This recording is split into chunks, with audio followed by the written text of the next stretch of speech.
What's going on, y'all? First and foremost, I just want to say to everyone that's been, a part of this since it started out as, a final exam project, as a vision and a dream. I just want to say thanks. Thank y'all so much for just tuning in. I know it's been a minute, but we finally got it up and running. And I just want to just say welcome to the first episode of Secrets in the Sauce.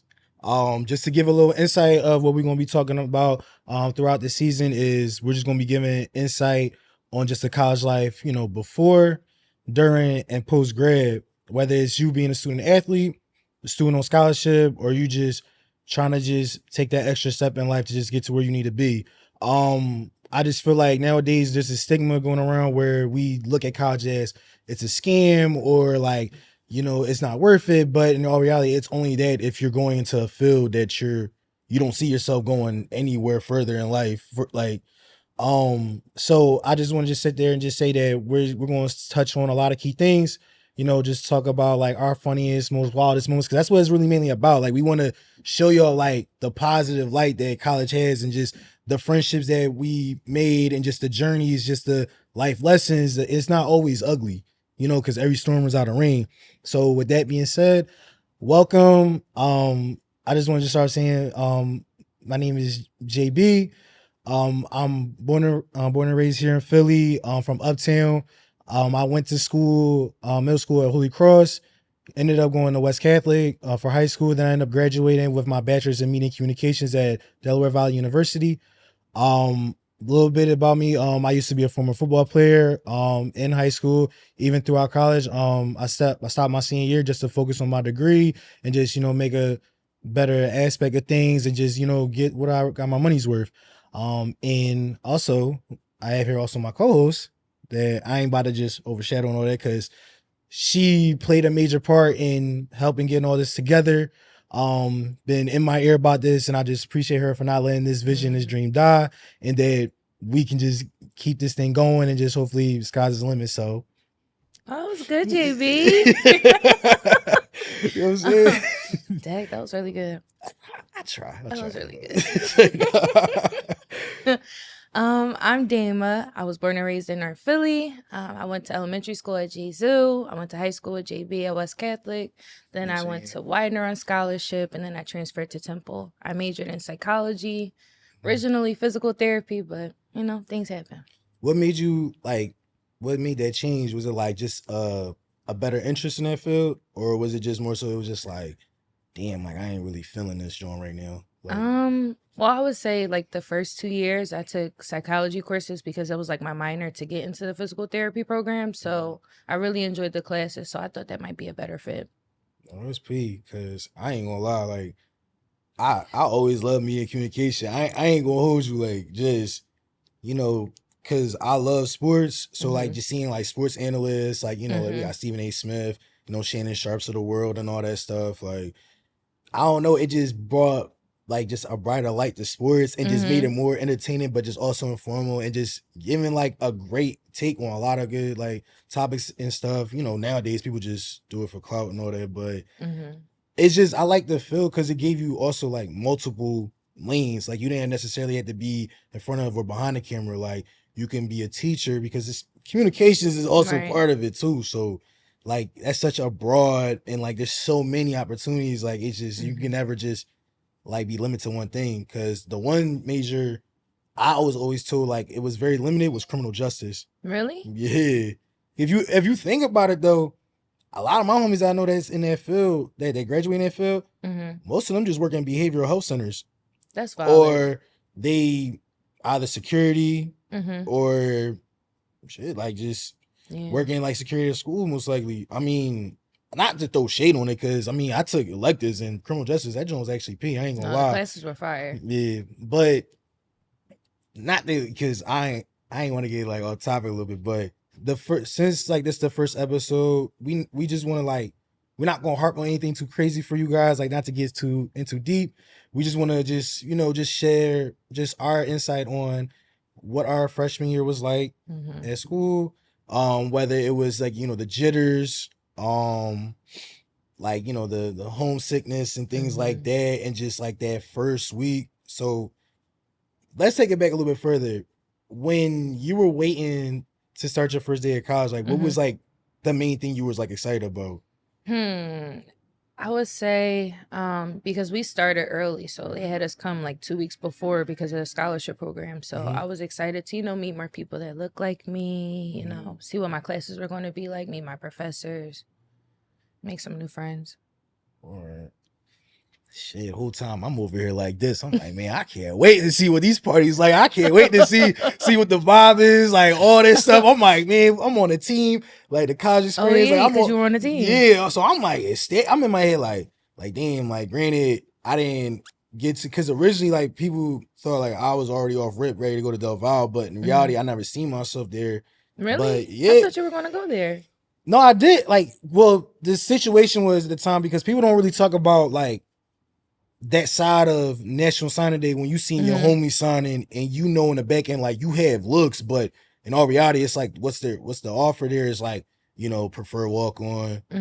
All right, we give you a scholarship your first 2 years, you're going into your junior year, now you gotta fight for it. Really? Or like there was no scholarships, like literally like try to apply to loans in that situation. So it was dark for me at one point, but I did respect like the recruiter I had at the time, Coach Frazier. Like that was my dog. Like he never like when I first met him, we were rarely talking about football. It was just like he wanted to know like how my family was, like where I came from, like what I learned throughout life, like what did high school teach me a little bit. And it was weird because like any other time you talk to a coach or something, you think in your head like they just want to know like, all right, what was your recent bench? Like what was your 40? Like, oh, I seen you ran for this amount of yards, like in this game, like what's up with that? But he definitely like helped with their process. And then, like that was the only school. Well, I take that back because I did visit Shippensburg, but that was one of the schools where they were like, we'll like give you like a little 2-year joint, but I'm like, nah, bro. Like, y'all ain't about to have me stressed out in the middle, like, peak of my college, like, career. You had to figure it out.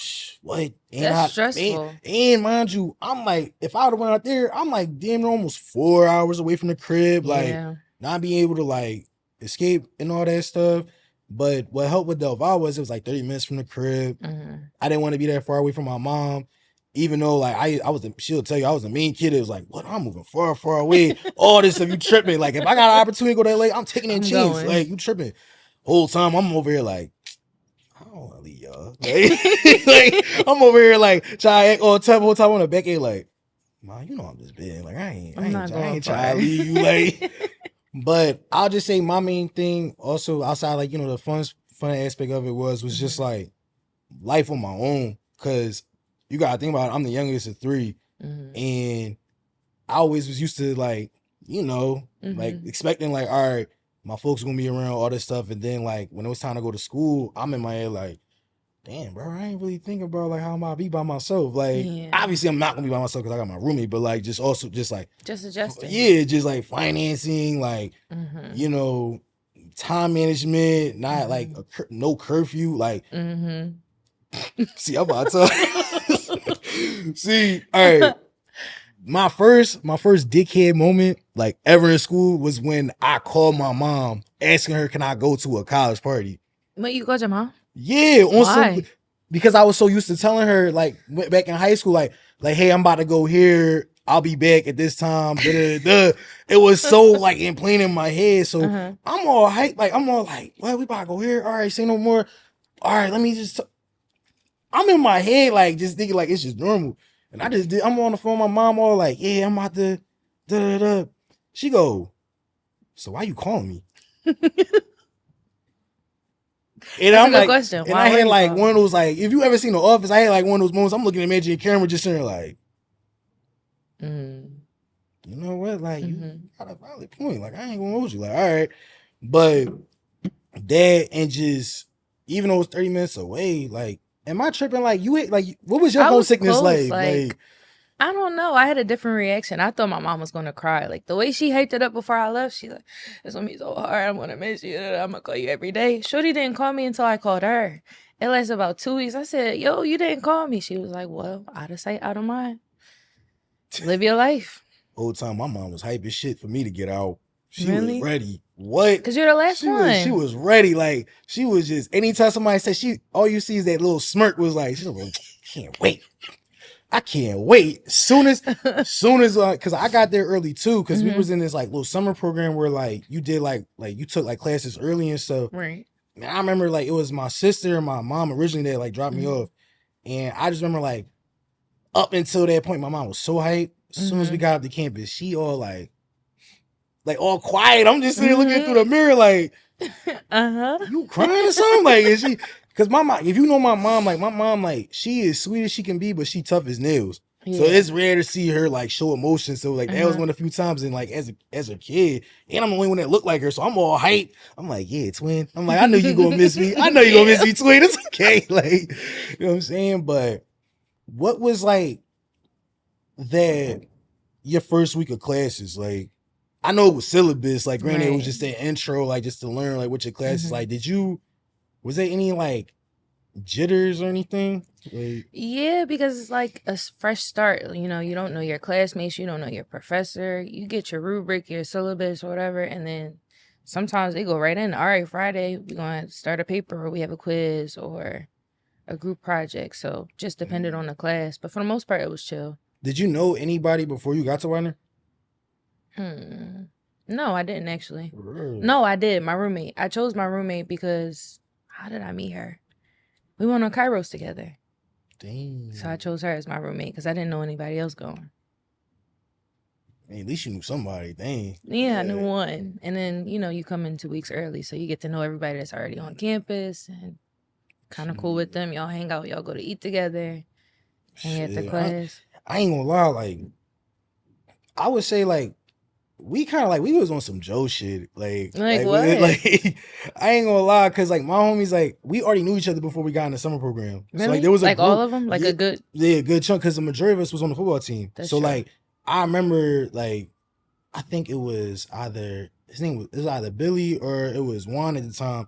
One of them just like reached out to me when I committed, and it was like, yo, bro, we got this little group message where it's like the freshmen, like just send us your number, like so you can meet everybody. And we would be talking, like, mind you, we be in the middle of like third period dealing with Sister Ivy. I'm baking on my phone, texting everybody my highlight tape. Class. Yeah, my highlight tape talking about something. Oh, bro, I ain't asshole. I'm not saying all this shit right now. Or like just like literally like thinking about trying to do workouts and stuff like that. Then when we found out some of us was in the summer program, like anytime we was done classes, like we were on the field or like we was just vibing. And then mind you, my best friend, like Vince, like I know him since we was 4 years old. We were like in middle school together. I pulled a dickhead move. Like, well, it wasn't a dickhead move. It's just I wanted to win. I was originally supposed to go to McDevitt with him. Right. Oh gosh. But the last minute, like after I passed like the test again to West Catholic, I was like, all right, bet, fuck it. Like I want to win. Like I'm used to winning. Fuck that. Like, cause I remember when we got there, they told me something. Yeah, like we had a rough few years. And I'm like, yeah, nah, bro, fuck that. Like I'm out. Like, but I just remember, like we played each other like all throughout like high school. You know, you already know how I got with McDevitt. You already know what it was with like 4-0 me, but you know, like you know what I'm saying. But me and Vince, like we never lost touch or anything. And then when I found out he was coming to Del Valle, like we ended up being roommates. Aww. And it was just like, bro, that's really my dog. Yeah, that's my brother. Like bro, if I tell you, like I ain't never meet somebody like that's dumb serious but plays so much like at the same time. Yeah, like that's my dog. And when we was up there, like we always like, you know what I'm saying, stayed out the way, like like worked out and stuff like that. He just took that joint to a whole nother level. Like he was one of the few freshmen that started. Really? Yeah, like he was in the rotation, all that stuff. Like started kickoff. He's still like to this day I think the only player in college football at Del Valle that went first team all conference in 2 different positions. Really? Yeah. Wow. I'm saying, damn. I gotta give my dog his flowers real quick. I'm sorry, like I can't, cause he played a part in all this too. Like, cause when he peeped, I stepped away from football. Like, just how I was experiencing all that.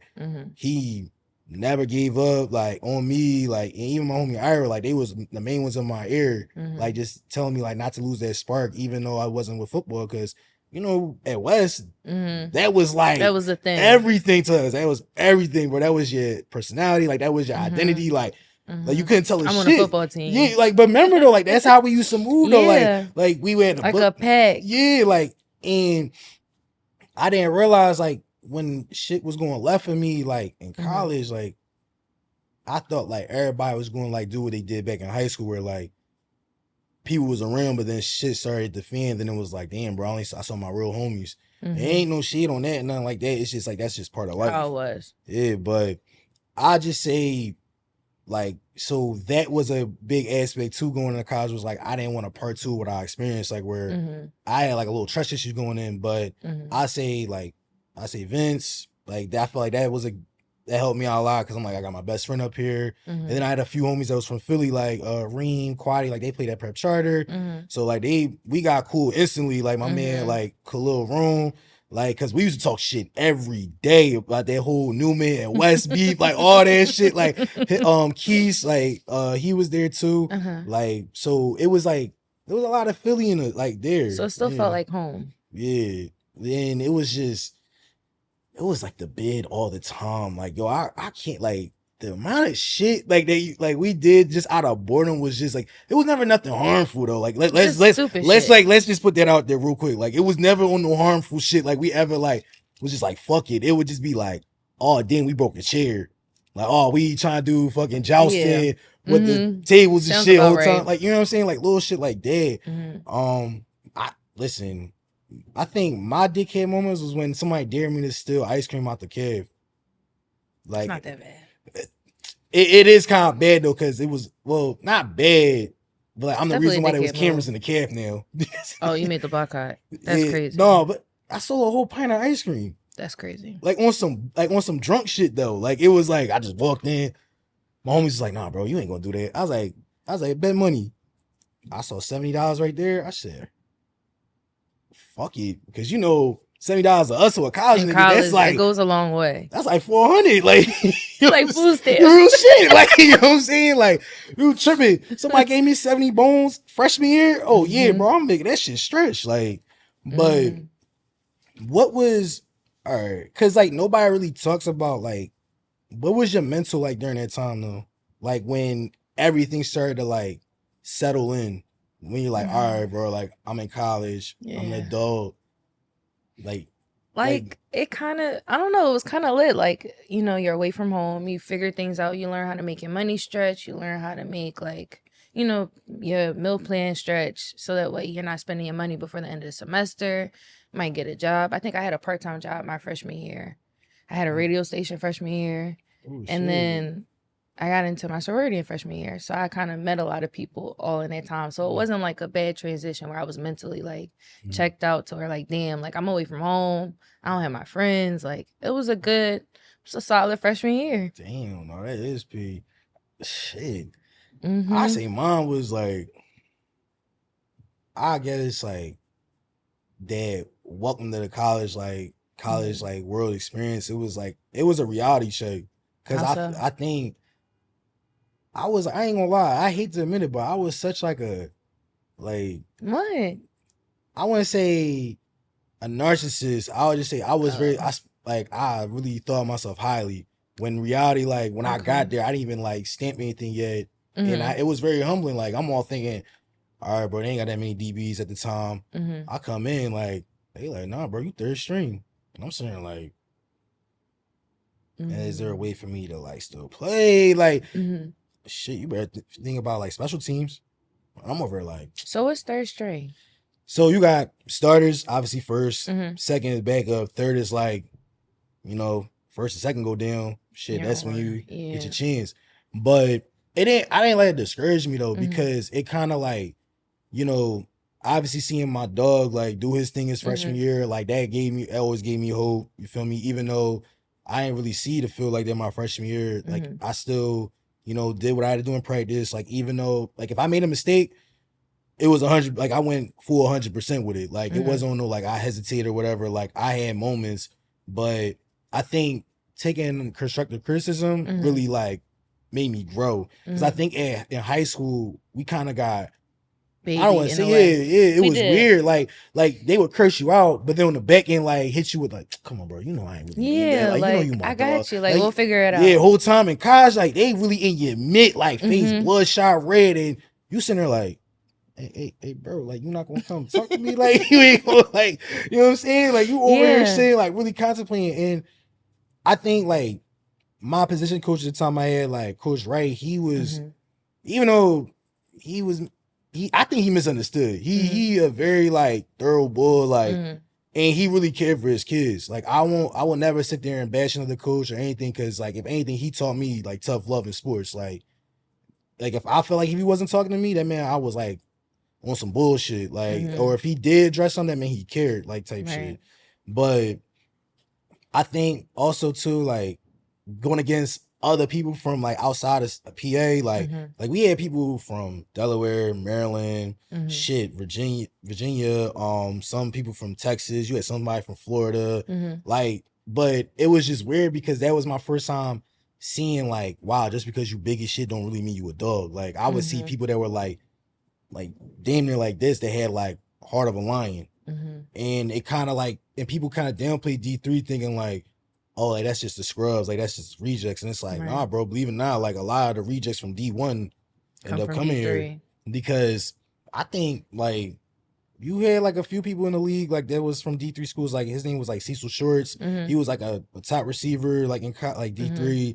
Ended up having a great ass career like in the NFL. So it's obtainable. It's just hard. You just gotta have to work a little harder. Because right now, like when it comes to small schools, it's like I wish they got a bright, like a bigger scope versus how it is in a Power 5 and all that. Because believe it or not, like I've seen a lot of D3 dudes that's like over a lot of like motherfuckers we see it on TV. They got all these NIL deals, and you sitting there like, how the hell? Like, but it's no shade though. Like that'd be the thing. Like I never want people to feel like when you hear an athlete talk about another player, like we throwing shade, talking shit. We just talking ball. Like if, like let's say if, you know how it is with basketball though. Like let's say like you play the 2 guard and all that. Somebody else is 2 guard, but they sitting there talking about something. Yeah, bro. Like I should be in this like first team all this because I did that. And you sitting there going like, bro, you barely can drive with your left. Like, what is you like? And it's not throwing shade. It's just like, it's fact. We just keeping it peak. Like, but it was still fun though. Like, I don't want to make it seem like my freshman was just like, you just fucking up. It's just an adjustment. Yeah,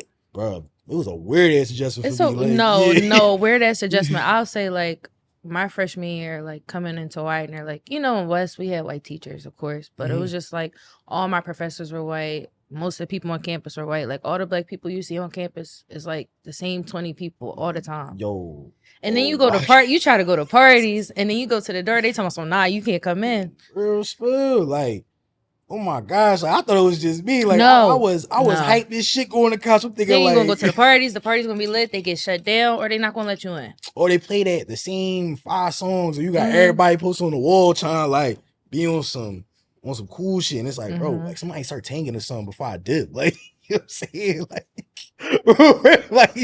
Like somebody just do something.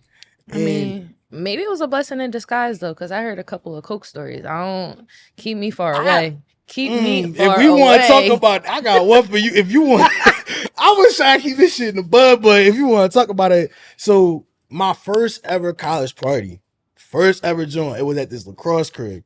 So at the time, like I would say, like for my freshman sophomore year, like all the parties were like invite only. Like the only way you got in was like it was like word of mouth. Like, oh, such just told me. And let's say it was somebody that lived in the crib, or like somebody sent you an actual text, or sent you like a Snapchat of like, yo, party here. Like here's the Addy. Don't send it to nobody else. Right. But it was like when we went in, I'm all thinking like, all right, bro, this shit about to be fire. I thought at my time, like at the time, like I threw some shit on. Yo, when you walk in, when you walk in, the dirty Air Force Ones. Yo, don't get me started. Everybody had the same crop top on, the dirty chucks. Remember the fucking those tracksuit pants that every nigga was wearing with the it was like the long strings and shit. Like everybody was wearing that too. I say at the time, what was like you would see obviously Jordans, New Balances. Not in my school. Really? Yeah. I definitely used to see. I saw somebody with Crocs at a party though. Definitely seen that Crocs, shit before. Flip flops, dirty Air Force Ones, dirty Converses. Yeah. Oh yeah, Chucks for sure. That's pretty much it. Yeah. Only people that would get dressed probably the black people. And even then, you kind of learn to adjust. You just kind of wear what everybody else wear because I don't want my stuff to get messed up. Yeah, not real red. And then like, yo, I remember we walked in just like, you saying like, bro, you not hot? Like it felt like sardines in this bitch. I'm saying like, I'm 95 all like degrees this, in like the house. shimmying and all that. Like I'm in the small ass Chester houses, you squeezing past everybody, then either in the back or the basement, and it's hot. That's dark. Bruh, oh my gosh. And there's always that one. And the floor is always wet. Why is the floor always wet and sticky? Oh, niggas spilling their drinks. Mm-hmm. Sometimes it wasn't even actual drinks, but we ain't about to look. I'm just saying. That too. Yeah, feel me? But I remember when we walked in, like my homie at the time, like he was one of those freshmen, like he just knew everybody. Mm-hmm. So he like, oh no, this my man, like Connor and all that shit. Like this my man, like Chad, random people. I'm just sitting there like, what's up? Like, all right, cool. Because mind you, I'm used to a predominantly black schools. So this is my first time. I'm sitting there like, what the fuck? Like, all right. I see white people. Yeah. Like, no bullshit, bro. Like, I'm sitting there like, oh. So now when I'm seeing, like, my peoples and shit, I'm all hyped and shit. Like, bro, I'm glad you here, dog. I'm all panicking and shit. I'm not the only one. So one of them, like, tapped us, and they was chopping up with us. It was like, oh, like, how'd you know about the party and all that? So we just sitting there like, oh, like, our man's, like, he invited us out. And he's like, oh, you with such and such? All right, cool. And like he was talking about the game because we used to do like a scrimmage against like a other like D3 school. It used to be like typically your sinus. So they just seen that. So they're like, oh yeah, we just seen y'all game. And he's chopping it up with us. And I know he just goes, hold on, bro. What? Wait. But mind you, keep in mind though. This is shit that cooked me though. This it's not even that. It was the fact my man's still knew where he was at with the story and still continued as if shit was normal. Then on the other aspect, I'm seeing the niggas that's around me. They just sitting there just like, they not as shocked as I am. Like, I'm sitting there like. That's normal. I'm like, I'm in my head like, bro, please tell me that was sugar. Please tell me, like, I'm over here like really panicking on this side. That booger sugar. Shit. Like, like that shit was so like I didn't know how to process it. I'm just saying like, yeah, no, I want to go home. Like I said, fuck this. Like, yeah. So the rest of the night it was so cool. That was just the one weird moment. But I noticed like up in my school they really didn't like fuck with the music we fuck with. Like, like I don't know, like they didn't like hearing Dirt or like Chief Keef. Really? It was weird at one point. Like it was like if you heard somebody like playing Chief Keef, it was obviously Finito, Meek Mill, Dreams and Nightmares, or like if you heard a Future song, it was either like March Madness, Fuck Up Some Commas, like those, like basically like anything that was the mainstream that was blowing up. But I will say though, like my freshman year, the party experience though, that shit was like, I ain't gonna say that shit was interesting. Shit, I always ended up being there, so shit, because there was nothing else to do. Yeah, because campus life was like. It was like a hit or miss. I'm not gonna make it seem like no, that shit was ass. Like it was like if you didn't play sports or if you wasn't into like science or at least criminal justice, like you was gonna want to transfer out of Del Valle. Like I'm not gonna lie, it's a heavy sports school. Like majority of like the campus is athletes. Like so, it was rare to like meet someone like that looked like me and you that just was like, oh yeah, bro, I'm just here for like just education. You're like, yeah, like the fuck, like. But what was okay? Let's address the elephant in the room. Let's talk about like the food experience. The food. Yeah, the cafe was a hit or a miss. Breakfast was definitely a good joint. Specific days. Other than that, I was probably eating out or eating somewhere else on campus, but it was okay. Could have been better. I don't feel like I got my money's worth, but your joint was 24/7. No. Yours was? Shit, can't relate. 24/7? Yeah. The cafe closed at like 8, 9 o'clock. What? And then you had to go to like the one place on campus that's open at like 11 where everybody comes out of the parties. I would say all the way up until COVID, that shit was 24/7. Really? Yeah, like I'm talking like I nowhere shit to the audience. Ain't nothing hit different for us like at Del Valle when we be coming from the bars or a party. And eating an omelet at 2 or 3 in the morning. Bro. I don't know what it was with niggas that got drunk up there. It always hit. It never missed. I promise you, that shit never missed. My shit never missed because I used to turn my shit into a sandwich. And we want to take it there. Like, see, our food, that shit, I'm not gonna lie, it was a hit or miss. But this how they got us though. The first like few weeks, it was like everything was fresh. Like everything was like, it was a different like choice, like and when you visit, everything is fresh. Yeah, like I'm sitting there going like the new menus. They have everything that you can possibly on this joint. They doing. I'm over here like, is that steak? Like I'm hype as shit. Like I know I ain't seen no crab meat. Hold on, bro. I'm all getting like, Oh yeah, they used to do the crabs. Yeah, bruh. That probably what was once it a going into semester. like the third week in September? I'm sitting there going like, where's the food? bro, didn't we just had this shit out like just 3 hours ago? Like, what the fuck? Like, I'm just It looking. It's like literally sits there and burgers. people just touch the food and don't even use the utensils Uh, and breathing and putting stuff back. Don't touch something if you want to Real put it rare. back. No, what used to kill me was it was always that one bull that be sitting there like, all right, I know what I want to eat. All that shit. As soon as he gets on,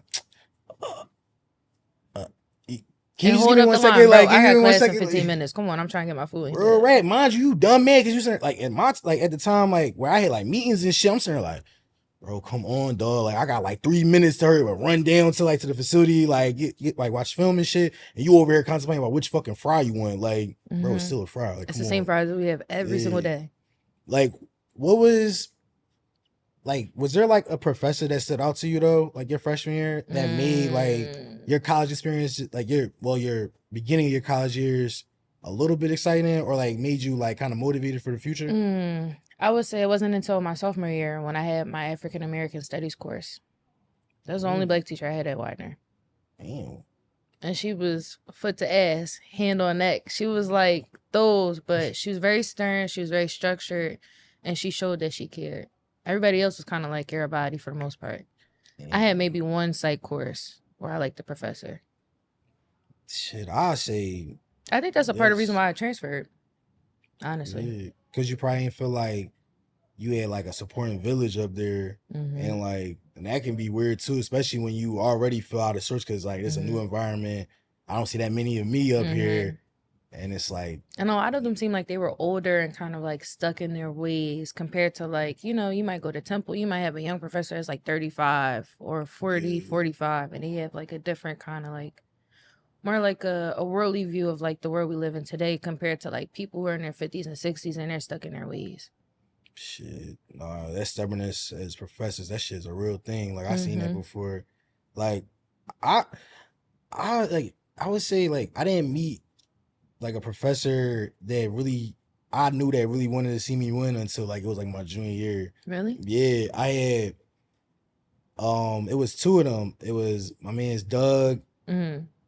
He was like he did like graphic design, like digital photo, like video editing, like those classes and all that graphic I'll say like mainly like anything that involved like digital like production, he was on there. And then I had Miss Katie, like she did all like the English, like basically like the English classes, or like she definitely did like a lot of media communication class. Like she basically like them two, they basically brought that major back to life. Like basically, so like they was the pioneers, and they literally like I don't know what it was. It was like they were on my ass like back pockets about everything, whether it was my like school life, social life, like my mental, like because there was a lot of things that was happening like throughout my college years, but like, and it was just the fact just knowing like damn, like they actually care. Cause we meet a lot of professors where they'll sit there and tell you to your face, I don't care if you fail, I still get that check at the end of the month. I don't give a fuck. Like straight like that. And you got the ones that really sit there and like go out their way to really like make sure like you are here, you present. Like, and the lectures are thorough. Yeah, oh yeah. The talks we used to have, like the debates, that shit used to be like always like entertaining. And it was never like obviously in any arguments or any debates, there's always that one side that's gonna feel like they wasn't heard or like they gonna feel like they lost, but it never felt like that. Like it always felt like, okay, like I understood your point of view, I understand my perspective. However, over majority rules, like this is the better joint. Right. And I can sit there and go like, all right, I guess you could say that. Like, cool. With no bad blood or anything afterwards. And I would say, like, Doug really, that man really fought for me, though. Like, for real. Like, when there was times, like, where I was on bullshit, like, missing classes on that. Like, he would, don't get me wrong, like, he ain't make it easy for me. Like, he'll tell me to my mid, like, yo, you a dickhead. Like, what are you doing? But he did in a way where it made you laugh. Like, even though you knew, like, and you knew where he was coming from. All right, like you got me, bro. Like you feel me? Yeah. Katie was like Miss Katie was like that other mom to me though. Like granted, yeah, like she was hard on me, but like she let me know, like, hey, like I'm rooting for you. I'm always proud of you. Like just please just don't lose hope. Like you feel me? And people don't understand, especially as like a young black man, like that's we need to hear that. Like, we need to, like, that reassurance to know, like, we on the right path, because nobody talks about, like, you know, we so used to our parents having us to this certain expectations, so we got to a point where it felt like, even if we like shimmied a little bit, we felt like, damn, we a disappointment. And especially, like, man, I can tell you, there was times I thought my mom really, like, was just saying, like, yo, this dickhead, like, why, like, like, all right. But then at the same time, she was sitting there telling me in my face, even when I'm wrong, like, I still love you. I'm always proud of you, but I know you can do better. I know you can do more. And I feel like that helped out a lot, especially, you know, where there was times where shit wasn't looking bright for me, like it was for everybody else. Like, they just never gave up. And I think that's what I needed, because I was so used to, like, someone being there for the time being, but once like they hits the like, fan, yeah, they hits, or if like they already pulled out as much energy they got out of me, like it's just like, all right, whatever, I'm cool. Yeah. And just to know, like, shit, all right, they really paying attention. Like, all right, they really, like, cause my first year, it wasn't no teacher that really stood out. It was more so like, all right, they just here, whatever. Like, but I mean, I guess it didn't help when I wasn't going to class, like, at all my freshman definitely year. didn't help. Yeah, like, I ain't gonna lie, like, if you could take a wild guess, what do you think my GPA was my first semester in college? I don't know, like a 2.8. I wish it was a 2. Lower?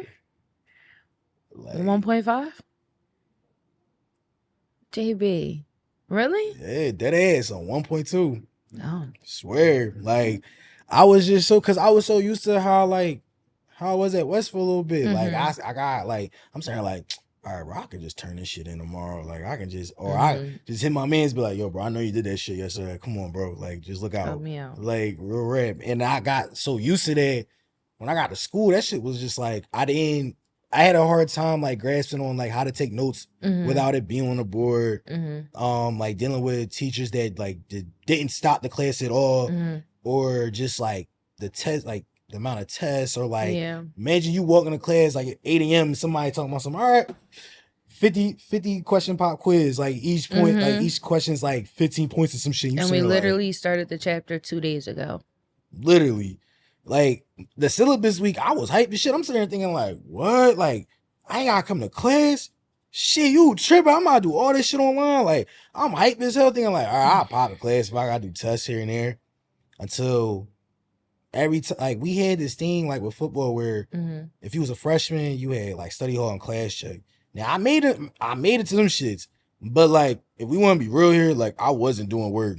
I'm not gonna hold you. If I did, it was on some, like, shit, this joint do at 11:59. Let me, like, all right, I got time. I got study hall. We in this bitch for like 2 hours. All right, say no more. Yeah, like, I played that procrastination role really heavy. Damn. But when it came to, like, my grades, though, like, I don't want people to think, like, I was some dumbass young boy. Like, I just didn't care about school. It was just, you gotta think about it. I was in Catholic school majority of my life. Around structure, discipline, all that stuff. My folks was like that and all. Then you have to be your structure and discipline. Yeah, and I'm just sitting there like, I'll get to it when I get to it. Like, real shit. Like, I remember there be times, like, I'll be sitting on my phone and be like, all right, so it's the 26th. All right, so let's do what, the 30th? Man, I ain't gotta worry about shit. All right. Yeah. As soon as 30th come, I see if bro did that joint. Like, you feel me? Or as soon as the day up, I'm all panic and sitting there talking about some, yo, my fault, yo, I've been going through some shit. Or, like, you know, everybody used to put that spill. Like, everybody was heavy on that. But my professors, they wasn't going for my shit. They was just like, I didn't even know you was actually in this class. Like, damn, JB. Yeah. And I find it funny. Maybe everybody else will find it funny in a way, but, like, it was still like a bonehead moment at the same time. Like, so my freshman year, first semester. So, like, clearly we knew at the time, like, all right, like, I'm just trying to get by on my grades at this point. But what didn't help was some of the classes I was trying to withdraw from where it was already past the deadline. Yeah. So I'm sitting there like, shit, D's get degrees. That's what I heard at the time. I'm D's all get degrees. Yeah, that's what I'm thinking at the time. That was my demeanor. That's where I was at mentally. I'm sitting there like, I mean, shit, fuck it, we ball, like, straight like that. And it was a final. It was a math joint there. It was just college algebra. So me and my homie, we both like Vince at the time was my roommate. He sat there, woke me up, and was like, yo, bro, like, don't you got that 8 a.m. final, like, with me and Mandel? I'm like, yeah, wow. He's like, bro, it's 7 o'clock. Come on, bro, get up. Like, we gotta get situated. All right, bro, give me like 15 minutes. I rolled over. Bullshit you not. He like, all right, bro, I'm about to be out. I'm about to meet you in the cab. Cool. I looked at my phone. I looked at the door. Went from looking at the door to looking at my game. From looking at my game, I looked at my phone, and I said, you know what, bro? I wasn't going to pass the class anyway. Fuck it. Like, got right on the game, just chilling. Fast forward an hour later. That's where I knew Vince was like, this is like my bet, like this is my brother. Cause anybody else would have not gave a fuck. Like if what I'm about to say, sit there and like what I told him, like he came in at John and was like, bro, did you finish that shit earlier, son? Cause I did not see you coming at John at all. I mean, I guess you could say that, but like I ain't really go, so fuck it. Damn. Bro, what? Mind you, it's not just us two in the room. It's like our other homies, teammates and shit. Everybody been about it. He the only one that's dead serious. Like he mad as shit as if he like my brother, like my pop type shit. Like that's how he looking at me. Like he's standing me dead in my mid. Like, bro, please tell me you fucking with me right now. Like why is you like you for real? And I'm just saying like, yeah, like fuck who cares?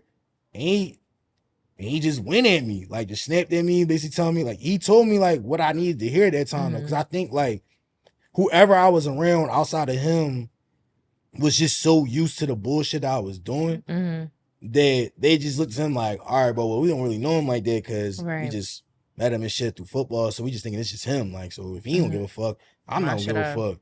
And meanwhile, my man's on the back end like, nah, I know this nigga. Like, he on some weird stuff. Like, you making me mad. Like, I'm really ready to tip on you. And I needed that. And then, like, you know, obviously by the grace of God, like, I was able to graduate and all that stuff. But like I needed it in that moment because like come on now, like I was really about to sit there and downplay the fact I missed the final, bro, on purpose. A fucking final, like you know what I'm saying, like, you know what I mean. So like I would say that was like that was like the theme I guess for my freshman year was just like reality. But I'm not gonna like hold you though. From then on out, like I held my own. Like I was able to do what I need to do in classes, speak up more, actually be more attentive and stuff like that, and actually started to like network. Because that's another thing I'll be wanting to tell people about. Like when it comes to school, like everybody think like network. It's just partying, bullshitting, like just bullshit lectures on it. It's like nah, bro. Like really connecting, like connect with your like professors. for example, like you part of the D9. You know what I'm saying? Like nobody really talk about the fact that like you know what I'm saying. Like that's like it's really heavy on. Like just our culture, like heavy on just like communities, heavy on just like uplifting the generations after y'all. You know what I'm saying? And it's just like that sisterhood, you feel me, that brotherhood and all that. So you feel me? People like, definitely look out for you. Yeah. So like make the use of your network. So when you so after you cross, like what was that them first 30 days like? First 30 days? It was lit. It was lit. I'm telling you, what was it? April 29th. So that was practically the end of the semester. Everybody on deck. Dang. Then you on the campus. You on everybody campus. May weekend at Cheney. That shit was lit. First summer, lit. Dang. All my line sisters outside. Shit. And you was a freshman. So you freshman. like... It was 3 freshmen. Everybody else was sophomores, juniors, and seniors. That's hard. So I had like 4 or 5 line sisters graduate when we crossed. That's hard. That's hard. You was a pupman at George. Straight came on the field. Like, what was... All right, so like... Damn, that's 6 years in. All right, bro. That's a long ass time. Yeah, 6 years? That's crazy. Nah, if you really want to talk about it, like, how you think I feel when thinking about, like, how long it's been since we graduated high school? Nigga, I'm on 7. Yeah, I mean, I'm on 8. Wait. No. Yeah, no, you on 7. So you're on 8. Shit. Like. That's crazy. Literally almost everyone has a kid. That's kind of crazy to me. And you know what's crazy about that? That's crazy to me. No, if we really want to talk about it. The ones that do though was the main ones that was sitting there telling us they wasn't going to have kids though. That was the crazy. Or they would be like, no. Well, I want to say, all right, not have kids, but they would be like, oh no, you ain't catching me out here having kids at at this early age. They would act like that, but you knew how they acted. The ones that have kids, I'm not surprised that they have kids. I'm not even gonna hold you. I mean, hey, to each his own. Feel me? Like kids are a blessing, but yeah, absolutely. It's a lot of us, and we're still young. Bro, I've been seeing more pregnancies than like marriages for real. No, seriously. Like, Everybody's pregnant, but not engaged or married. No judging to anybody, but that's yeah. not the route that I I want just to go. I don't know. Like, no funny shit. If we want to talk about it, I thought like the 2020 was like the baby Olympics. It was like Yeah, like but pandemics typically produce a lot of yeah, babies. like if we really want to talk about it, like I remember it was like every other like week I would see that. Yes, like every month somebody was having a baby My shower. mommy would say, God knew I needed you. Them joys or the heavy like oh, if you wondering where I've been and shit like that. You see Please that, don't like, agitate me. Don't agitate me. Oh my god. you be saying, hold on, bro. Like, You're about to piss me off because it's exactly how it goes. I'm just saying, but They don't post for a couple of months and they pop up with the pregnancy pictures. Y'all be lucky if you see my baby for two. I ain't gonna care, but I'm Maple Drake. Not the whole like. See, that's that light skin shit. No, people gonna definitely know I have a seed though. I'm just not gonna post. Like, I'm not gonna post it all the time because like I feel like that's like that's if I want y'all to see it, but also I want to be able to like enjoy those moments. Like, not everything gotta be like, oh shit, look at this. Like, you know what I'm saying? So, but how can I put this? Like, just say it. No, it's just say it. What would you say like was while you were in school, like, was there anything that like you felt like that was like holding you back from like your true like self at the time? Like, did you or like a certain habit or like you felt like you was a little bit hesitant on certain things, or you? I would say probably not networking and putting myself out there as much as I should have. Okay. Definitely. Kind of was like in the shell, you know, I was with my line sisters and with my friends, go to the library, do our work. And for the most part, that was it. Like, I didn't really connect with a lot of my professors. But you still meet people along the way. So that was probably the one thing I wish I would have did. Nah, I mean, shit though. I mean, at least you was able to recognize that though. You feel me? Because a lot of people won't realize that until like they already out of school. Yeah. So, like, I say with me, it was like,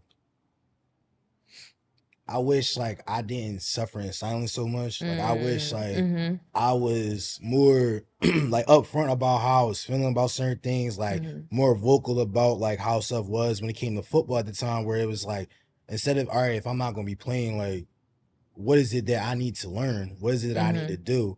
Because nobody always wants to hear it, bro. Just keep working, just keep working. It's like, all right, bro, like, well, clearly I am.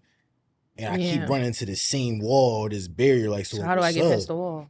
So I would say that definitely being honest with my folks, like when I was struggling in school, because I was definitely playing that card like everything was P. Like, I'm sitting there like, they're like, oh, how's school? And I'm all like, well, you know, school. Like, you know what I'm saying? I'm chilling, like, just finished some work. Whole time I'm still looking at that shit, just like, I ain't really doing that shit. But I'll just say that, just speaking up more. Like, because I feel like me, because you know me, I was social. Like, I'm a social bull. Like, so I don't mind like making new friends or connecting with people. It was just more so just, I would say I wish I just knew which ones were actually like my homies and not just yes men or just like just there for any shit that was gonna go left for me. Like, cause nobody really talk about like we end up having that friend in our circle that's like the stir, like the one that's like, all right, I love this shit. Like, I love to cause havoc, like, and all that shit. And we don't recognize it until we really too late. Yeah, so I would say it was just that. Like, I felt like some of the people that was in my circle at the time, like, I should have just dropped them early. But at the same time, I'm kind of grateful that I got to encounter that shit at the time that it did happen, because it opened my eyes to like, all right, who really fuck with me for me. Because you know, at West, like, I couldn't really separate that, because a lot of them was on, like, majority of them was like people that was in my same year, like the classroom, football, like all that shit. So it was just like, know me wrong though, like I still wish everybody the best on that, but I just felt like I wish I would have peeped it earlier. That like, all right, bro, they just fucking with you because you the crash dummy, like, out the group. You the one, because let's be real here. Anytime I did some shit at West, it wasn't like nobody didn't know about the shit. It was just like, all right, bro, this nigga JB. All I'm gonna say is Pizza Hut, and I'm gonna leave it at that. I'm gonna just say that. I just want because I never had that conversation with you. I'm gonna just put it out there. I'm just say that. I'm leave it at that. We can move on. Because that was, you know what, I'm not even. But yeah, I get that because it's like, you know, you're in a class with people, you're on a team, you're just surrounded with each other all the time. Like, y'all have stuff on the weekends. It's just like a constant, like, yeah. And then it was just like, you know, my brother at the time being in the NFL. So that was definitely weird because it was like, I didn't like, it was just like more so like, all right, we just going to sit there and say we cool with bro off the shrimp because that's like his brother in the league. So I'll just sit there and just be like very confused at times. Like if like somebody texted me or really asked me how I was doing, I was really in my head second guessing, even like after high school. Like, yeah, because you feel like they're trying to play you or trying to get up, cop up or yeah, like or just trying to see what's up. But like I didn't like thinking like that though, because I always like to see the good in everybody. Because I feel like even for me, I mean shit, in a lot of people's worlds, I'm probably the worst villain or like probably like not a good chapter for them. But at the end of the day, though, I always feel like you can give someone grace. I always feel like there's nothing wrong with giving someone a second chance, because a lot of second chances turn out to be like the biggest blessings in disguise. So that was definitely some like I wish I would have peeped, but after that, like I felt like anybody that I encountered, like I'm still homies with them to this day. Like I would say last year, like one of my homies, she just got married.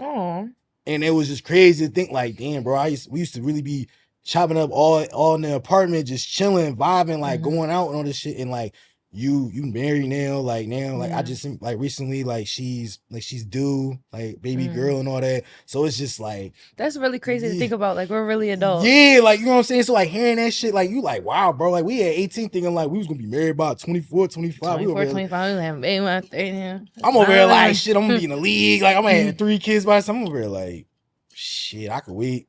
I'm cool. Yeah. Like look, diapers ain't cheap, formula ain't cheap, daycare ain't cheap. Like shit, I'm cool. Cost of living isn't cheap.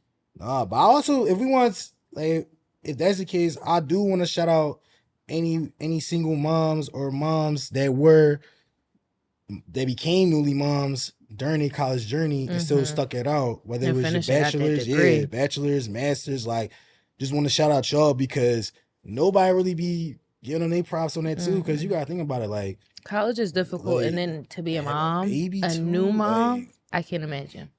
I'm saying also the dads too, you feel me? Because you know Father's Day coming, so I got like, yeah, for the ones like, you know, the ones that, you know, that stand on business, don't gotta have no theatrics behind the shit that they do. They just, you know, feel me, just being themselves and making sure that they pay the way for their kids. Like, shit, I'm gonna shout out my homies that I know that's dads during times where it was really rough for them, and they, you know what I'm saying, like, they kids is healthy, very like loving, caring, and all that stuff. So like, y'all, you know what I'm saying? Like, we ain't about to make it seem like y'all doing a good job. Because that's why, like, I feel like where that's somewhere I'm seeing a change in is like, granted, like it's not what we want it to be, but it's just the fact like it's something like it's turning out. But yeah, what was, did y'all have like a Black Student Union that y'all joined? Like, so what was that like being at a PWI? It was lit. Really? But it was, I told you, it was like a very small like Black community, so it was like the same people. So like the AKs, the Deltas, we didn't have any Black frats on campus, so it was really just like maybe like 100 people, maybe 150, maybe that. That's still more than what we had. Shit. Yeah, bro, we was small. Like, if like in the Black Student Union, like it was like maybe probably like went on like maybe like handful, I'm gonna say like 50, maybe 50? And that's if everybody's in the means. In reality, it's more so like in the 20s, because it was so like, mind you, our school was an agricultural school, so like, you know, you got, you know, the countryside of things, you know. It was a lot of, it was more so that was the popular, like that was the popular things. Like if you was in like the farming life, you know, if you was like an equine major or like you just did anything agricultural or anything with animals, like that was like, you was like the popular kids. Whereas like if you was an athlete, yeah, we kind of like outnumbered everybody, but like nobody really like banged with us unless it was during the season. More so like, unless it was like you was on a basketball team, like soccer or whatever, everybody else didn't fuck with us. Like if it was on football, yeah, it was weird. Like I think our former AD, he didn't like us because anything that happened like on the team, like, I want to say more so the team, like on campus, we were the first suspects, like off rip. Like it was always like, did they have any football like related thing on or something like that? And you sitting there going, That's weird. So just fuck me, right? Like, damn, And see how that swapped? Yeah. It was the opposite in high school, huh? Yeah. But no. Hold up. Whoa. Yeah. Because I will say, because they would blame everybody else, but it will usually be y'all. That's the crazy part. Okay. Maybe. Yeah, because y'all job. Again, Pizza Hut. Call it a day. Oh shit, you talking about that? That was Domino's actually, but Domino's. But you know what I was talking about? Yeah, because I put two together. I went, wait a minute. I definitely caught that. I was like, Pizza Hut, that's not right. Yeah, but yeah. I mean, used to do a lot of dumb shit. Yeah, but growth is a thing. I love that for you. Yeah. Like, it looks good on you. Mm-hmm. Appreciate it.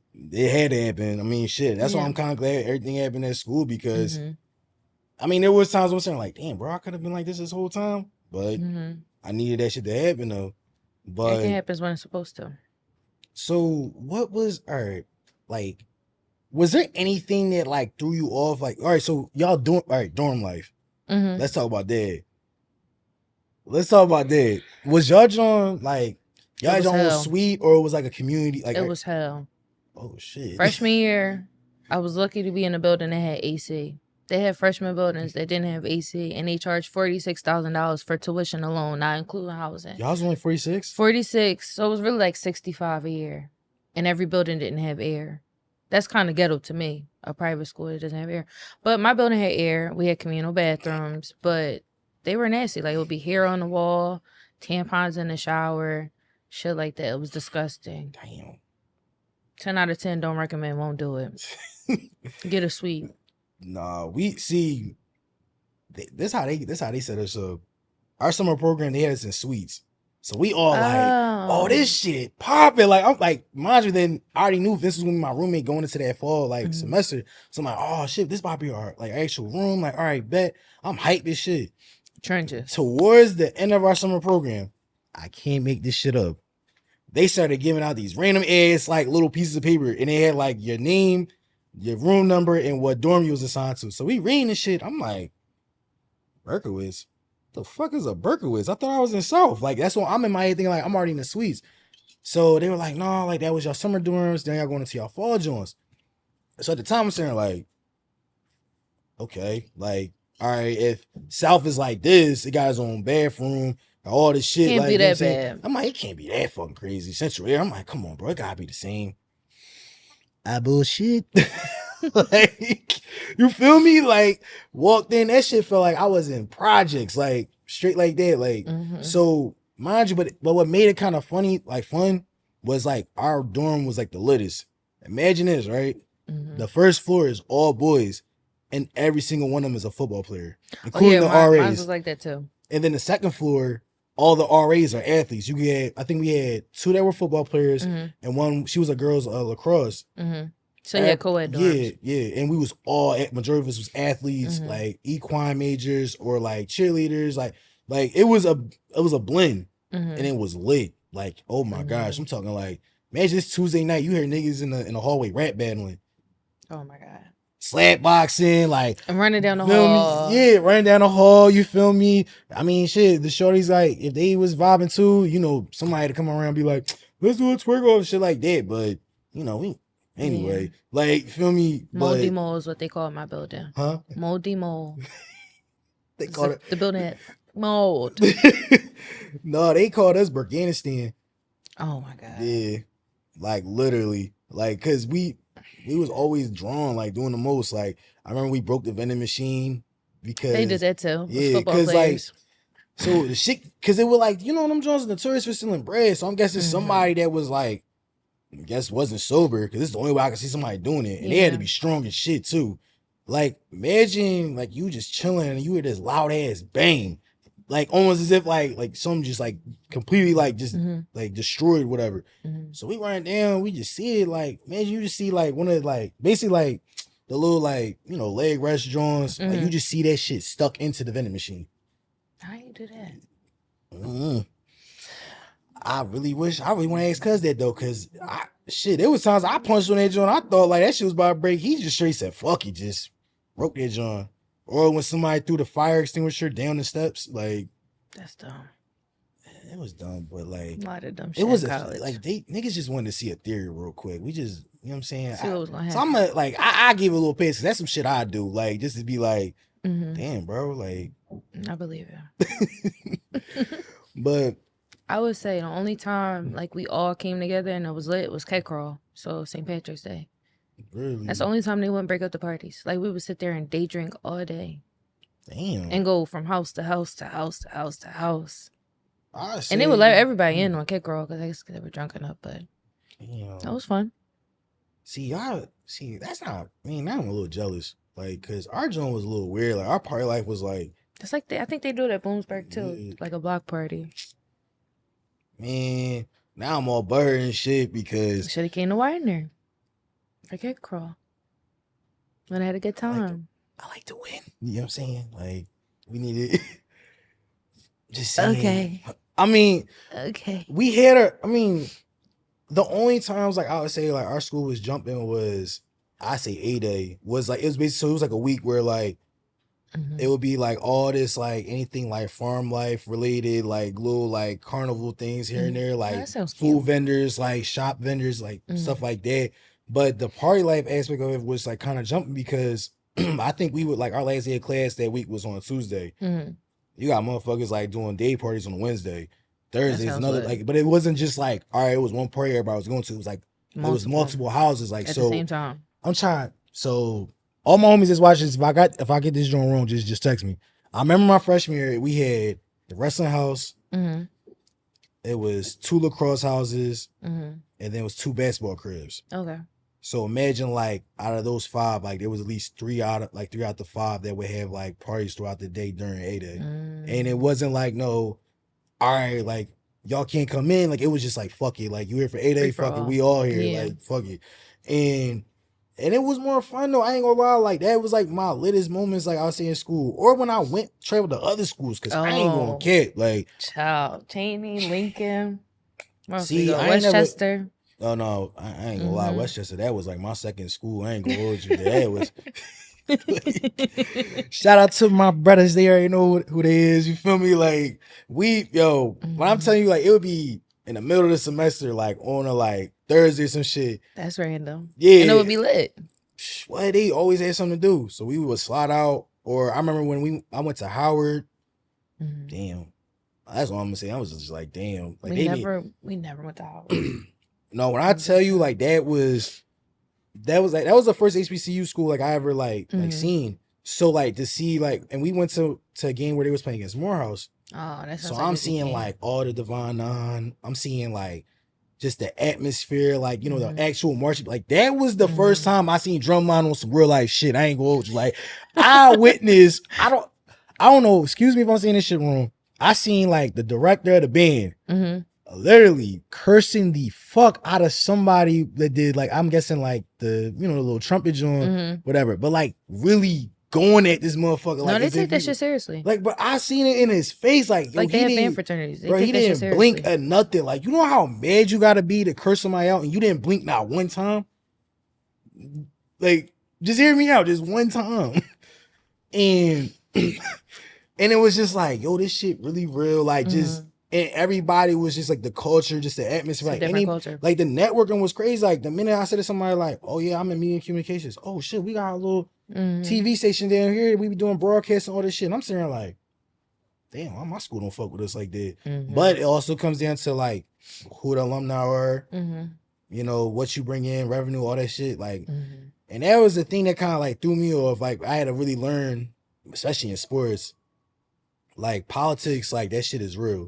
Like, and that's one of the things like we're gonna be spotlighting on the show too, is just like to understand, especially from the athlete side of it, because nobody really talks about like that recruiting process. Nobody really talks about like not knowing the difference between someone that really wants you like to be better as a person, or they just want you there as a number.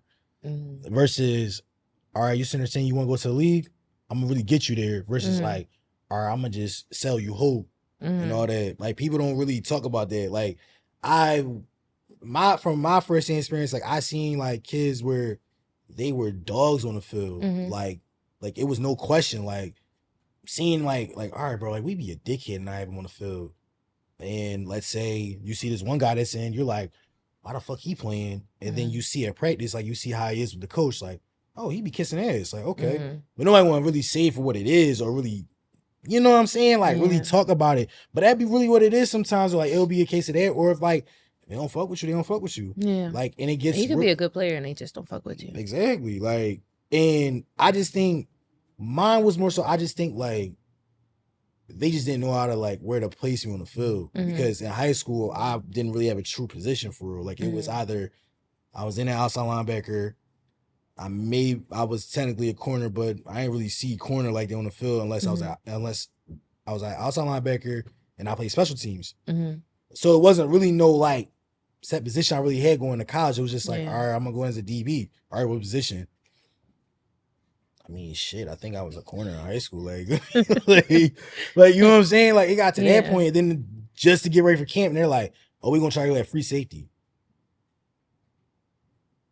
Nigga, what? Like, never played safety day in my life. I'm sitting there like, huh? Like, and then at the time, I had two players that were basically stamped on the field. Like, one of our safeties, like, Sean Miller, like, he was, you already knew that shit was stamped. Like, he was not, nobody was taking that man's spot. Like, he was, he was one of the few players I'll sit there and say, like, I could see why who he was, like, why he was where he was at the time, because he was just a walking bucket. Like, it was just weird. Like, imagine you got a safety that's like 6'3", almost 6'4", almost, that could just move as if he's like a shifty running back. Damn. But you seen this from a defensive perspective though. Like, and you know what I'm saying? Like, so I'm already in my head like, what the fuck? Like, now I'm really not playing. Like, what the hell? Then I'm like, all right, let me just switch the corner. Shit, it's even worse at corner. I'm like, damn, like, what the fuck? I'm like, oh my gosh, bro. I was just annoyed. Like, but I think what I wish I did different was I wish I wasn't like easily discouraged. Like, I think that's what it was too. Find what you wanted and just stick with it. And it was just sucks because it was just like from going out like freshman year, all right, I'm at this one position. I get hurt my sophomore year, gain a few pounds. All right, we're gonna put in a linebacker. I'm thinking I'm doing good at linebacker until I get pulled from one of the means, and they're like, nah, bro, we want to try to get fullback. Then I'm sitting like, all right, bro, like, what we really doing here at this point? Like, damn. But still, to this day, though, I have no, like, ill will against anyone. Like, I want that to be very known. Like, when it comes to, like, that team, like, I'm going to sit there and say, like, I honor the fact that I was part of those championship runs. I honor the fact that, like, I gained a lot of brothers, like, from that, because even to this day, like, I still talk to my homies. I still will pop up and see even my young boys that was freshman when I was a senior. They might be seniors right now. I'll still slide and see them play, like, and all that. Because there's no, like, because that's not me.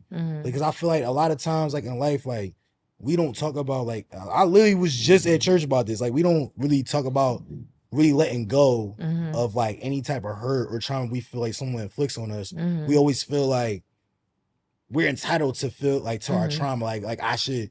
Like, it's like, I should be able to feel this way. Yeah, like, no, like, they owe me an explanation. Like, they owe me an apology, where it's just like, you stunting your blessings the whole time. You stunting really learning how to move on and really learning how, like, because I tell people all the time, like, you really don't have to forgive. It's not an option, like, to forgive or anything. But I just feel like if you move in that aspect where, like, you're sitting there saying you love everybody for who they are, even through the good, the bad, and the ugly, why this one thing is stop, like, you know what I'm saying? Like, so, you know what I'm saying? I sit there and say from the coaches, even to the, like, equipment manager and all that stuff, like, I still, if they was to see me in the street or whatever, like, dab them up, no issue. Like, I'm not going to be like, oh, you some dickhead, you want some weird shit. Because that's childish at this point. Like, bro, I've been out of school for, like, 3 years now. So it's just like, yeah, that is still drawn. That's like, crazy. Yeah. So it's just, you gotta learn to let that shit go. Yeah. And to anybody that's watching, like, if you experience kind of like some of what I experienced, like, bro, it's okay to talk about it. It's okay to, like, you know what I'm saying? Like, to admit, like, all right, bro, like, yeah, this shit happened, but what's next? Because I think a lot of times we don't talk about as student athletes, like, we get caught up in this hype. Well, I want to say hype, but, like, just like you gotta think about it. We got a lot of kids where from the minute they was 4 years old, all they knew was ball. So imagine everybody that's around you that's just in playing your head like, all right, bro, you gonna be in the league, you gonna be in the league. Like, fuck this job shit, fuck like trying to do these internships, bro. You going to the league just for all right. You finally get to that point where it's like, all right, I'm about to declare for the draft. I'm about to do all this shit. Now you realizing like nobody's really calling you. All right, bro, you may get to the practice squad or shit. You may have to play overseas. Now everybody getting discouraged, and now they're like, all right, bro, fuck it. I'm about to stay away from football in general. Where it's like, if you got the opportunity to still keep playing, play. I don't give a fuck if it's semi-pro, flag. Like, if that is your love, if that keeps you sane, if that helps you with your mental, being able to relieve like any type of shit you feeling, bro, like do that shit. Like for real. Because, or even like from like even from the women, like female aspect, like you said, like some people like, cause I know some girls that were like dogs when it came to ball. And now they either just working in healthcare or you got some that's like coaches now and stuff like that. But they never gave up though. Yeah. But I want people to understand it. Like, just because like you may end up in a field where like it's not what you saw it out, like you saw it to be, like just look at his guy's way of just being like, I understand like this was your plan, but this is my actual, like this is the plan like that we have for you. Like, you know what I'm saying? So, cause I tell people all the time, like, I really thought I was gonna play ball till like the day I was off this earth. But with everything that happened, I started to peep, like, if it wasn't for that, we wouldn't be on this shit. Yeah. Like, you feel me? You know what they say? He laughs at our plans. That part. Like, you couldn't tell me shit though. Like, I really thought that. But I thank God every day that like I found like the love that I have for this shit, like right now, is the same thing that I had with football. And I really thought for a while I wasn't gonna be able to find that. That's crazy. Did you see the video Reef posted? That's the same thing. That's what I'm saying. Like, and it teaches you discipline. Yeah, that's what I'm saying. Or like how my man shout out to my man Reef, SF Digitals. You feel me? Not the one, not the two. One of them ones. I'm sorry, I gotta do that. That's my brother. I gotta like, feel me? I gotta give him props. Like, you know what I'm saying? Like, he didn't say no lies and that shit. Like he like it was like, and it gives you like anything you do in life is that killer instinct. Like you just want to attack everything. Like, cause I'm gonna be honest, like with this, I didn't like the fact, like the journey that I was on to get to this point. It was just like each time like some weird shit happened or something went left for me, like whatever, like I just, instead of me just being like, oh shit, man, like, all right, man, fuck it, let's do it.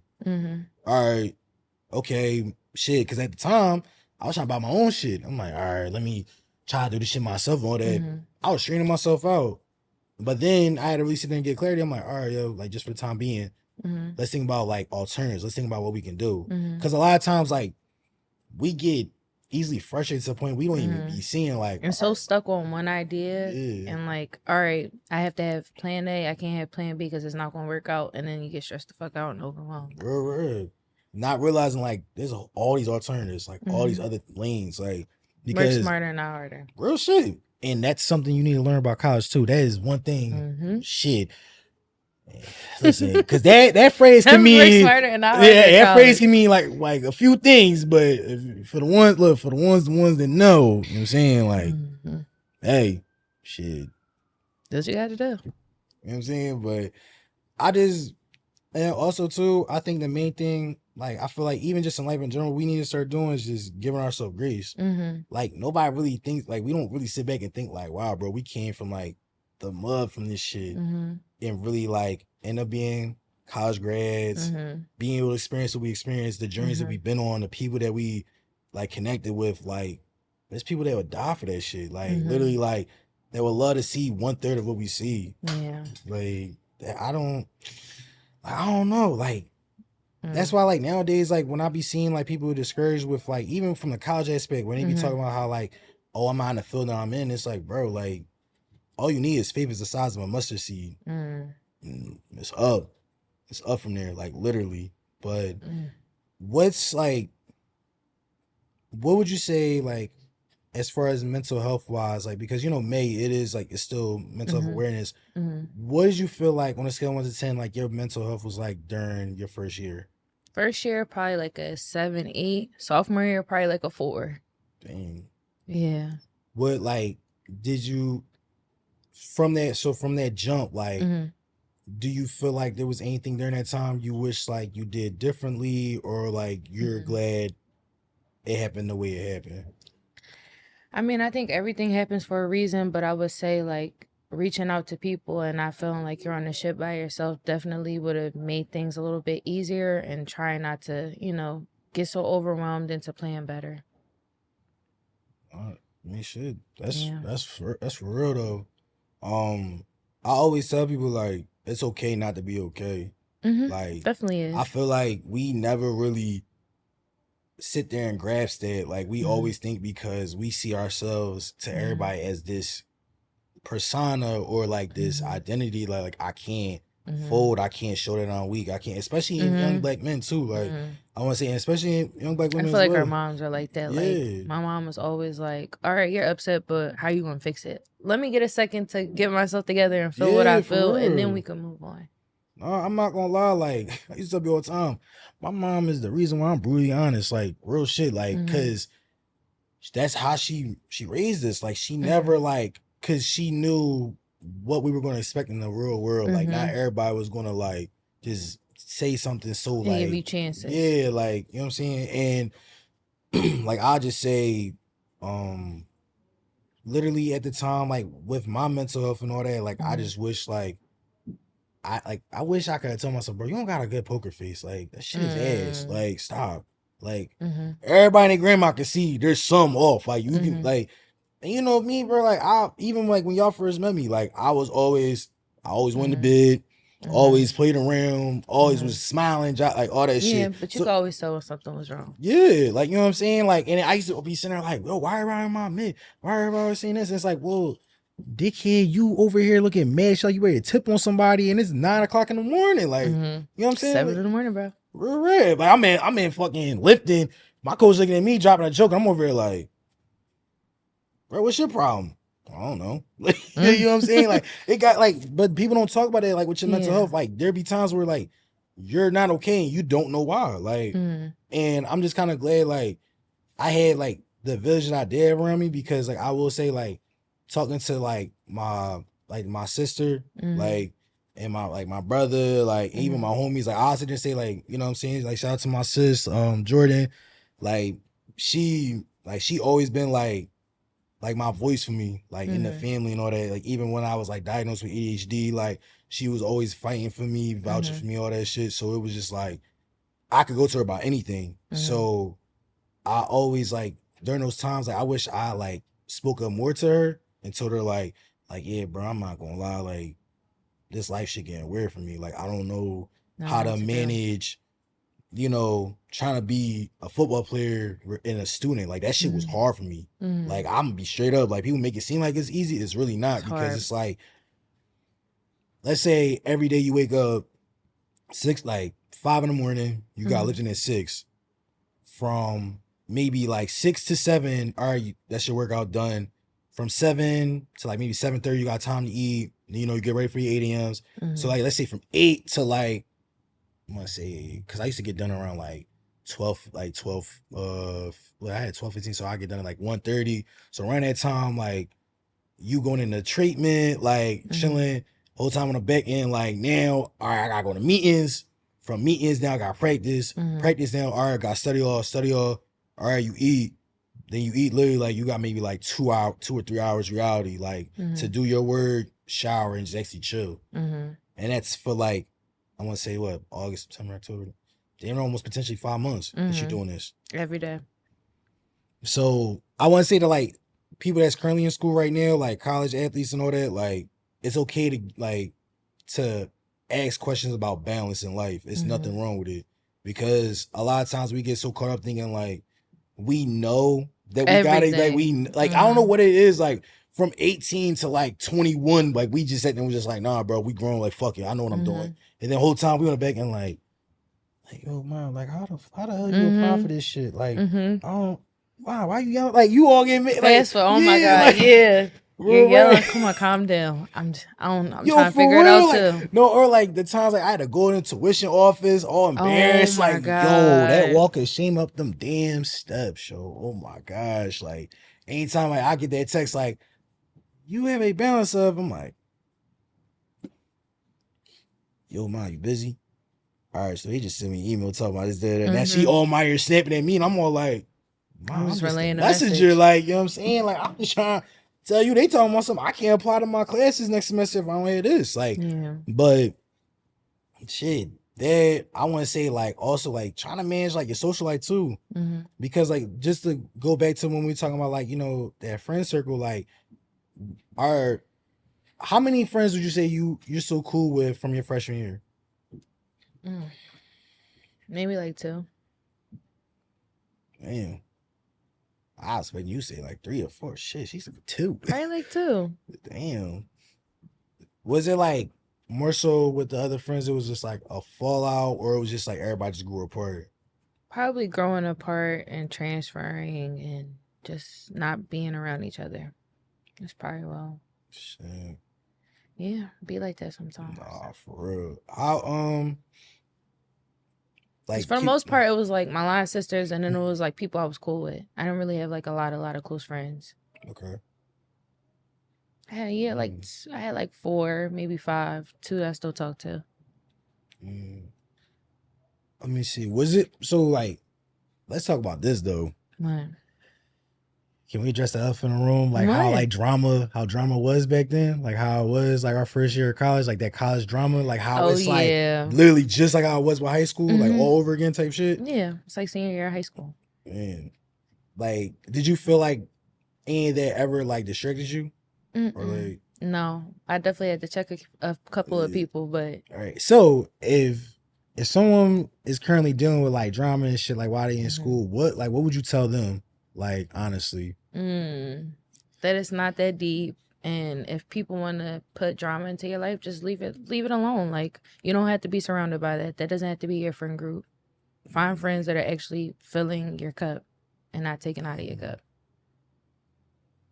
Shit, you heard from her, not me. Shit, I'm just a messenger. Like you said, some people just like to stir drama. Yeah, no, I was that, and I'll just say, or the ones that just like that don't give you like, all right, bro, you want some dickhead shit? Like, come on, bro. Like you need I need people to understand that's the only way you're gonna grow is if like you got that friends that hold you accountable. Yeah, like for real. Because if I feel like I'd have been crashed out. Like no weird shit. Like I tell people all the time, like if it wasn't for like I say my siblings, like my mom especially, because I tell people all the time my mom's my twin. Like I felt like even when shit was weird, where like at times where I felt like she wasn't really there for me, like she never like gave up. She was right there ready to rumble right with me, like with whatever, like whether it was dealing with Miss Morgan trying to like get me kicked out of school and shit, or like you feel me like bro, I'm sorry I had to bring that shit up because that shit was really crazy. Like but on a better aspect of that situation though, those were the moments that told me like damn, like I really like I got a dope ass mom. Like my mom really one of them ones. Like and I just say because there was a lot of drama around time. Like I say with me, like my freshman year, like I wasn't more so. I wasn't more so in it. I had a lot of homies that was in it, and I would end up being dragged into it somehow, some way. It could be just like all right, let's just say, bro got an issue with a shorty, right? Like they having like a little like powwow, whatever, going back and forth and shit, and she FaceTimes him and just happened to see me in the wheel with him. Now she thinking in her head like, oh, you out here about to be cheating with this nut ass nigga, like ready to go it. Like this is a true story though, so I don't want nobody thinking it's just some this real shit. But like little shit like that, or I say like it'd be the he said she said, that shit used to burn me out. Like I'm gonna be honest with you, like especially when it's like, all right, bro, I'm in practice. I'm at practice or anything football related majority of the day. How is it somehow like I'm getting attached to this? How is it somehow like now it's just shit happening? Like I just want to just live, like just big, like just chill. Like and then until I started to really peep, like wow, people really thrive off this shit. Like, no, they do. And it'd be weird because it'd be it'd be funny and shit. It'd be the ones that be like, man, I don't be really into all that drama shit. I just sit back. I just stay out of it. But they the main ones causing all the havoc and all that shit. Like, and then people who make up problems with you in their head when you don't have a problem with them. Like you have too much time on your hands. Nah. Or it'd be people you don't even know. They'll just be like, oh, I don't like you. Okay, that's fair. I don't even know you. No, look. I'd be like this. I'd be like, well, shit, okay, that's fair. Like, you don't gotta like me or whatever, but like, I don't even fucking know you. Like, you over here like, oh, I heard this, da-da-da. what did you ask me? Mm-hmm. No. So why the fuck you don't even know me enough to like, ask me if it's true or not? So why do you really give a fuck? That's what I'm saying. Or it'd be like, no, the shit they used to kill me was if you had a party, like this is how, like, all right, for anyone like this, like, you know what I'm saying, like they can vouch for this. I've witnessed at parties niggas break friendships just to get a shorty's number or trying to like just see what's up for the night. Like I'm talking like, so it was these two niggas on our team. Like they was like fire and water. Like they was always around each other, like type shit and all that. And one day we had this party. I see bro, he on this one joint. They all vibing, dancing. You know how us niggas, we sitting there like this all hype, like, yeah, bro, I see you. Like while we just chilling, like playing the scene. And then like, bro must have said something. He walks away, like, I'm guessing like he had to go upstairs or whatever. Homie comes down. And mind you, this the same boy, he was there when like this around the same time we seen main man's dancing with her. So he's aware that like, all right, bro, the other situation. Because it'd be different if he didn't know. Right. This nigga knew. Still came down, politic with her, all that. Come to find out, he sat there and fraud on his own homie saying like, oh yeah, he got a girl back at home. That's why he ain't been texting you like that and shit. Oh. Whole time. Oh, y'all do that for real? Oh, I ain't saying y'all. Not y'all, not like that. No.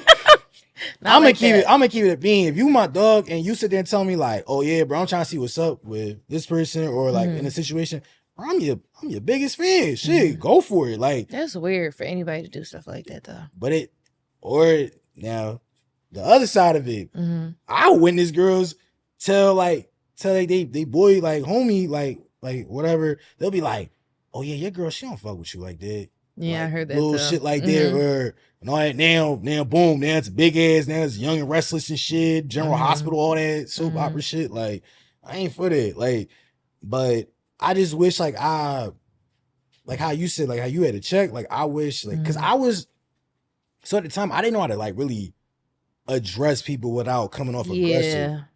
So a lot of times like in any situation, like if I knew you did some weird shit, I'm ready to be on 10. But then it was like reality, like I had to learn like, all right, bro, like I got really you can communicate. Yeah, like but it was hard though because I feel like the times that I was soft spoken, they didn't take you seriously. Playing with me. Yeah. And then when I really get to that point is, yo, bro, why you? And that's how I felt. I just felt like I let it go, I let it slide, and I was cool about it. And then now you trying to be disrespectful, and I'm gonna have to check you. No, like me, I'm on the tip like this. I'm saying like, yo, bro, I heard this. Like, come on, dog. Like, what the fuck is we doing? Like, and then you telling me to my face, oh, it ain't nothing crazy. Next thing you know, I'm in the party chilling, and I'm getting crazy ass looks from BB and CC. Like, you looking at me crazy as shit. Like, okay, all right, the fuck. Not BB and CC. No, I'm just saying, like, that's how that shit used to be. Like, no, for real. But then it got to a point with me where I was just like, bro, like, I had to like step back from everybody and just fuck with who I fuck with, like who fucked with for me, like, and which was my man's Vince, my man's Ira, like I like my little cousins at the time, like when they came, like, cause I feel like that was kind of dope. Was my last 2 like semesters, like my cousins like ended up enrolling, so it was kind of like it was funny as shit. Like they made, I ain't gonna hold you, like they made my last like 2 years there fun as shit. Like I'm not even gonna hold you, like. Cause any day was never a dull day with us. Like if you seen all of us together, you knew either we was about to go travel somewhere real quick, or we just about to. What my man saying, I'm just trying to do some hood rat shit with my friends, like, like for real. But who is all right? Did you have any like? Who would you say was your mentor? Was like it doesn't have to be like your advisor that was at the school at the time. Like who was someone that was like helping you along your journey? Help me along. I did have some dope advisors at both schools, but I would say like my advisor my last year, and then like one of my aunts. Those would probably be like my top 2. Okay. What about you? I would say my mom and shit. It was like I would say a 2-way tie between like my sister and. I say honestly, like my uncle too, because because me and my brother had like I told my brother about like certain shit in college, but like it was kind of like hard to like try to like see where he was coming from at times, because he went from, because his journey was, he was a JUCO, like started out at JUCO, ended up being at Arizona State, left from Arizona State to the NFL. So it was kind of hard for me to like have those talks, being like, yo, like how like did you manage this or whatever? Because at the time, JUCO is very different. D1 versus D3 is completely like different. So it was just like I didn't know how to like go to him about things. But my sister, it was like because she was at Hampton, and she experienced a lot of adversity and stuff like during her college journey. So I felt like I could talk to her like about like a lot more shit than my brother did. Not saying he didn't go through his shit as well, but it was just like for some reason, anytime she talked to me, it was just like it clicked. It was just like, oh, you can relate to it. Yeah. So my mom, I would sit there and be like, I say, because she didn't really finish school, like because she started out school. And then she ended up like stepping away because like she was having my sister.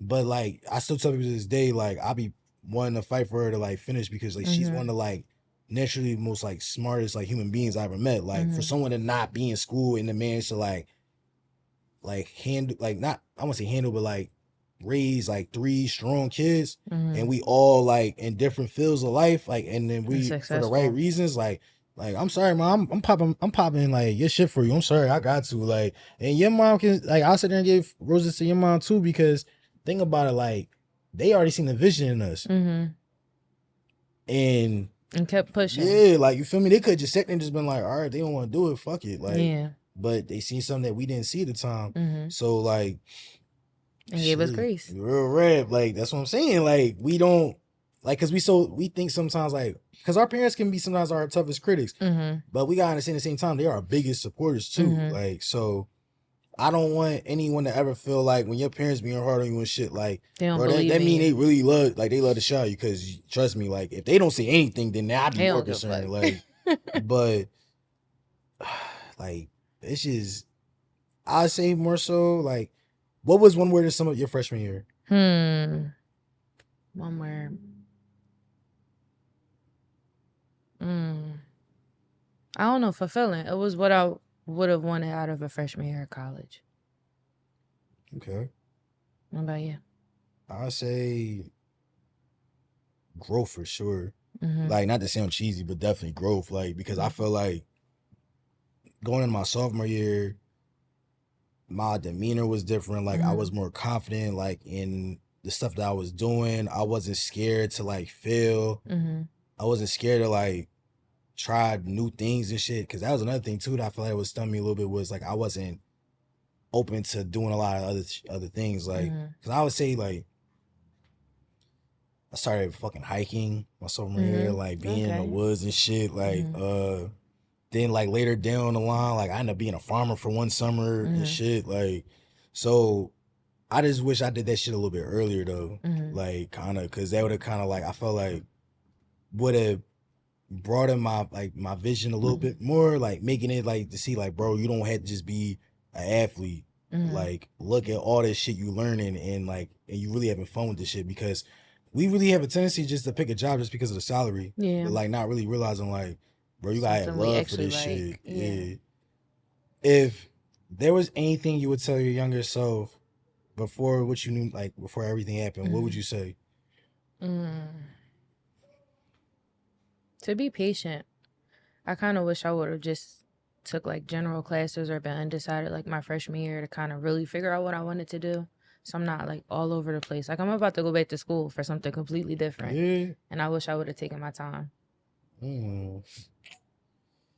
I would just like tell myself like just obviously like just it's okay to not like, it's okay for your plan to not go like to start out the way you wanted to. I definitely patience and just be in the moment more, because I feel like I was so hell bent on just like, all right, bro, I need to do this so that way I'm cool. In all reality, it was just like, bro, me focusing on that is clearly why my GPA showed the way it did, because I was worrying about too much and it wasn't the right shit. So I would just say that, and just